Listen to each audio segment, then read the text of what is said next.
Hello everybody and welcome back to another YouTube video. Today we are going to be doing the 1 year / 30,000 mile update on my Mitsubishi Mirage. Now a lot of y'all want a full-blown update video on what has been going on with my Mirage. Now the thing is, it has been a little bit over a year. I got this car in April of 2022. It is now August of 2023 and it has definitely been more than 30,000 miles.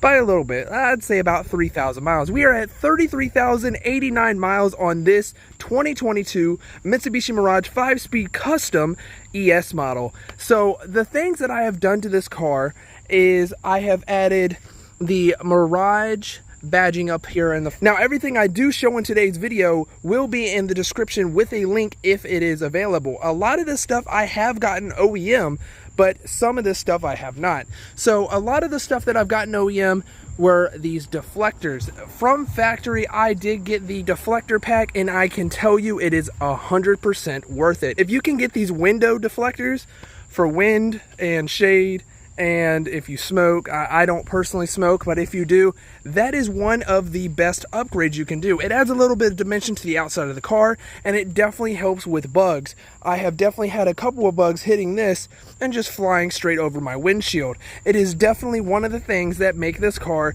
a little different from your everyday Mitsubishi Mirage you see on the road. Another thing you may have noticed is that I have the ground effects kit. Of course, this is an OEM thing, but you can buy it straight from Mitsubishi, just like the deflector kit. You can get it with the red stripe and the carbon fiber, and it also comes with these little plastic pieces. It goes all the way around the vehicle, and it is definitely a visual upgrade for this car. It definitely adds a little bit of dimension to the rear. It adds these little flares at the end with the carbon fiber, and overall it is just a great upgrade. One of the first modifications that I did to this car was, of course, do window tint, but this is not your ordinary window tint. This isn't just your Walmart peel and stick window tint. No, I went full-blown UV and heat protection film for the whole car. I did 35 in the front, I did 20 in the rear, and I of course did 20 in the back. And I can tell you that this definitely adds a little bit of style to the car. You'll be surprised how much heat gets into this car because there's not a lot of insulation in this roof. When the sun starts beating down, especially in a black car, you know that it is very important to have as much heat protection as you can. It could be beaming down on this window and I could sit right here and I wouldn't feel a thing. UV and heat protection film is definitely one of my top bucket list items, and it was definitely the first thing that I put on this car. Now this might be a little bit of a niche item. I know a lot of people don't like stickers. I know a lot of people don't like, small little design details, but the next thing I did to this car was vinyl wrap this little plastic piece. When this is OEM, this is just the same color as this, texture and everything. But what I did, because I have a vinyl maker at home, what I did is I covered this with black vinyl and then I put a red Mirage sticker on it. And as you can see, it definitely adds a little bit of definition and separation to the interior. Now, the next thing I did after that was I got this plastic mirror black finish trim for the interior of the car. Now you got to think, I bought this as a fully spec'd ES model, and it does not have this as an option, so I had to buy this aftermarket from Mitsubishi. So if you want to buy it, go to your local Mitsubishi dealership. I do have a video on this, which will be in the link in the description, and it will show you the part number for this kit. This was already mirror, like piano black. That is a part of the kit. So it comes with 2 window vent visor covers, and it also comes with the center console. Now if you have the automatic, I have the one for the automatic, and I also have the one for the manual, so they are different. So you do want to make sure you get the right part number. Another thing, as you can see, is I have a leather wrapped steering wheel that is usually only in the black edition or the SE model. Now the thing is, I got this off of eBay. I don't know how I found it, but I got this off of eBay for about $150. Yes, I got a leather wrapped steering wheel from a 2021 model car. All I did was pop my airbag out, take the old steering wheel off, put the new one on, and bada bing, bada boom, it's plug and play just like that. The 2021 has all these same buttons and everything. The only difference is that this one is leather wrapped. It has these little indents that help a lot when driving. I love just holding this part of the steering wheel when driving down the road. And of course it has the piano black to match the rest of the interior with the little chrome accents. The next thing that I did was definitely a functional upgrade. When I first spec'd this thing out, I got the LED fog lights, and when I turned them on with the halogen stalk bulbs, it definitely out brightened the halogens. I could see more with my fog lights than I could with my headlights, and I saw that as a problem. So what I did, and this may be hard to see during the daytime, but what I did, I upgraded the front headlights to LEDs. I also replaced the parking bulb to LEDs. Oh, and then on top of that, I also replaced the turn signals, the reverse lights, the side marker lights. Everything in this car is LED, and that is for visibility, especially at night, because one of the things that I don't want happening at night is getting rear-ended because I want to take a turn and someone's like, I don't know what you are doing. So I definitely replaced my car turn signals with LEDs. Every single bulb on the exterior and every single bulb on the interior is a LED light. That is for both visibility and safety. Another thing that I did that I did not put into a video, but I did anyway, was do these tiny little Mirage stickers. I do make these. I did have them up on eBay. I made a couple sales off of them. If you were one of the people that bought them, I do appreciate your sale. I make these in all sorts of colors. If you'd like me to make these so y'all can buy them again, let me know down in the comments, because these are definitely a nice addition to the car. They fit right down where this little piece is.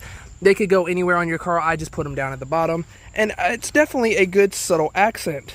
And of course, the biggest difference I have made to this car so far has to be the wheel and tire setup. These are the Koenig Heliums from Koenig, of course. These are a 15-inch by 6-inch wheel, and these fit a 15-inch tire that are 195. That is what I have on it, and that is both for performance and stability. I love me a wide, thick, all-season tire.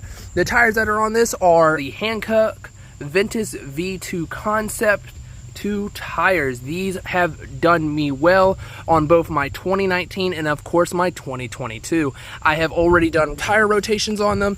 The wear is pretty good on both the front and the rear. It is flat, it is nice, it is consistent. Traction is amazing on these, both wet and dry. Cornering ability is amazing, and of course with the Koenig Heliums with the 35mm offset, it brings the tire and wheel out very nicely, especially in the rear. A couple of final things in the interior that I've done.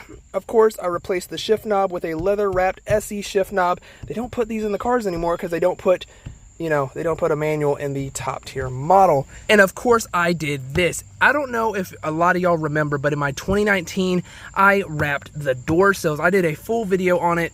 Definitely wasn't my best video, but it's definitely one of the best things you can do for your car. It looks OEM, got the carbon fiber. It's a little dirty, so don't mind that, but I mean, you gotta admit, for a at-home job, it is definitely one of the better things you can do for your car. And it definitely brings in that carbon fiber from the outside onto the inside. I've done it on both the front passenger and driver side, and it definitely brings the interior together. One of the things that y'all want to know about this car is maintenance. Maintenance. 1 year, 33,000 miles. That is a lot of driving in such a small amount of time, and how has the Mitsubishi Mirage held up to it? I can definitely tell you this is one of the most reliable cars I have ever driven. Comparatively, I mean, I haven't really driven a lot of cars, so I, of course, am going to be a little biased on this. But I can tell you, based on some other new cars that I have heard horror stories about, all I have done to this car, if I didn't replace the wheels and tires, if I didn't decide to do all this extra stuff, is change the oil. Of course, you got your fluid fill-ups, like your windscreen fluids and stuff like that. But other than that, I haven't had any issues. Now, one of the things that I do know I will be needing to replace here very soon are more than likely the brakes, because I drive a lot on the highway, and hitting the brakes on the highway does use your brakes up a lot. And I do a lot of city mix as well. I don't know, I may or may not. I'm just going to get them checked out. You know, I have to do my 30,000 mile service anyway, so I will be checking over a lot of things: coolant, brakes, tires, out, you know, the whole 9 yards. I replaced these tires about 2,000 miles into when I got the car, so these have about 30,000 miles on them. According to the manual, you will need to be doing a 30,000 mile service. That's where you check the transmission fluid, the oil, the coolant, the brake fluid. This does not have a clutch master cylinder, because if you didn't know, the clutch is not fed, but actuated by a cable. So it is a cable action clutch, so there is no need to check the cylinder, the clutch master cylinder on the Mitsubishi Mirage. So that's just one less thing to worry about. Another thing is, of course, you're going to check brakes, tires, suspension components for leaks, and that's about it when it comes to the Mirage. So all I've done to this pretty much is just oil changes. I haven't had a check engine light, I haven't had an airbag light, no ABS warnings, no issues like that. Now to get to the part that everybody's probably been waiting for. What issues have I had with the Mitsubishi Mirage? Now, some of these could be quirks, some of these could be issues. Now, I know this is a cheaply made car. Base is $14,000. I spec'd mine up to $19,000. So a lot of people would be like, well, at that point, you might as well get an Elantra, you might as well get an Accent or a Nissan Versa or whatever. I don't care. I love this thing. This is amazing, because a lot of those cars don't even have a manual in them, and a lot of their websites don't allow you to custom order one. So these are the issues that I've dealt with so far. Now, this is an issue that I still have, but whenever I hit the brakes hard on the Mitsubishi Mirage, I get this like not chatter, but like a squeaky sound out of the brakes. It's not like a squeal, but it's like I don't know how to, it's like ABS, but super quiet. So if you've ever activated ABS, you know it has that loud like chutter sound. It's like that, but it's almost like when the brakes are being applied, it's like they're moving slightly, and it's making that slight, like, it's making a slight noise. I will definitely be taking this in to get that checked out. It definitely hasn't like affected braking performance at all. It's just a slight noise. I don't know if it could be affecting braking performance, but I've definitely not had any issues when it comes to braking. Another thing that is really been hard to solve, I've taken it to the dealership for this, has been a loud squeaking sound on idle. When you warm this engine up, I mean, 3-cylinders are known to be like, you know, a shaky engine, but I think there's some sort of exhaust leak right around here on the downspout of the exhaust right off the manifold, because whenever I warm this car up and bring it, like drive it a little bit and then bring it to a stop, it will, and without warning and without missing a beat, start squeaking on idle, and it is super annoying. We have not been able to find a solution to this. A lot of people on the forums have been saying could be like a loose like heat shield, but this does not sound like a heat shield. This sounds like an exhaust leak. It sounds like a squeak that would be from the air escaping the exhaust, in between exhaust flanges. So I definitely want to get that fixed. That's something that has really ticked me off. Another thing that I have had an issue with, because I'm in the manual, I can tend to bog down the engine, so it can go below 750 RPMs, which is the idle speed. When you do that in the manual, or at least in mine, I have this issue where my exhaust loves to just smack something up here. I don't know what it smacks, but it makes the loudest like tapping sound. If I go to start from a dead stop, I will just like get this tapping sound, and I'm assuming I can't find it. I don't know where it's hitting, because it just I can't reproduce it whenever I am underneath the car. Like, I can shake this whole exhaust system. That's another thing I don't like. I don't like how loose this exhaust system is. But whenever I go and I just start to, like, I start going and I bog down the engine just slightly below 750 RPMs, something smacks back here, and it makes the most annoying sound, and it makes it sound cheap, and I don't like it. So that's another thing that I have had an issue with in my Mitsubishi Mirage.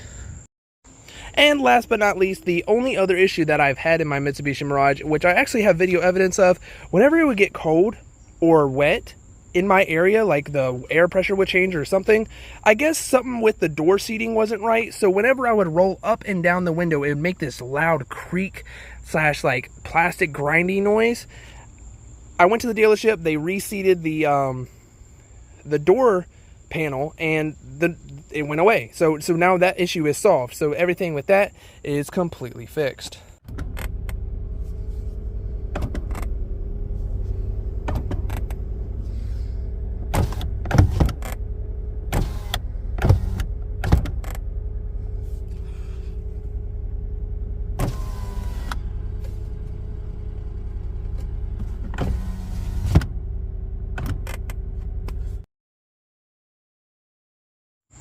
Another commenter asked, why this car over any other car? Now, I gotta say, when I got my car, my Mitsubishi Mirage back in 2019, my blue one, I loved that car at the end. At the end, I loved it.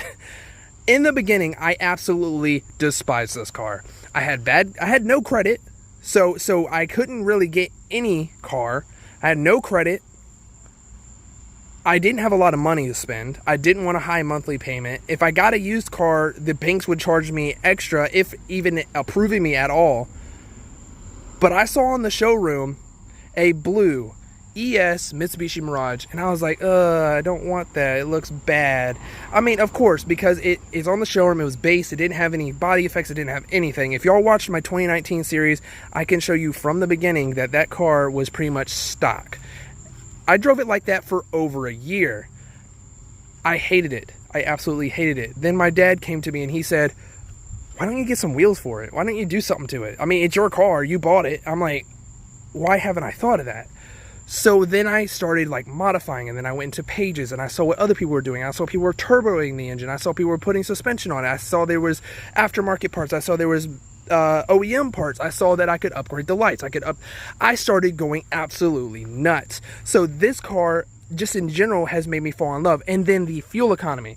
This is going to actually answer two questions. So the other comment about fuel economy. It was about 40 to 42 miles to the gallon. Oh no, not 40 to 42. It was like 42 to 45 miles to the gallon on the highway, and about 40 to 42 in the city. With the new wheels that I've been getting around 38 to 40 in the city, and then about 40 to 42 on the highway. So it does lose some economy, but you get stability on the highway and performance during cornering and stuff, because I love to just chuck this thing into a corner. Yeah, so overall, I just love this car. It's tiny, it's fuel efficient. I've been in an accident, and I would say this thing is safe. So I don't know any reason not to buy it. It was cheap. It's reliable. It's easy to modify. There's plenty of pages for it. There's plenty of documentation on this car. This engine has been in this car for over 10 years. I mean, yeah, 78 horsepower, whoop-de-doo. But tell me another car that you can get for 14 grand with a manual transmission, gets over 40 miles to the gallon. Yeah, all I hear is crickets. So at that point, this is just like a 90s car thrown into the 2020s with a little bit of safety features. So extra safety when it comes to crash protection. Of course, it has the automatically emergency braking and ABS, traction control. And then, of course, the comfort features, AC. You got yourself Android Auto, Apple CarPlay. I got the upgraded sound system. Everything you could ever want. So that's why I chose the Mitsubishi Mirage over any other car.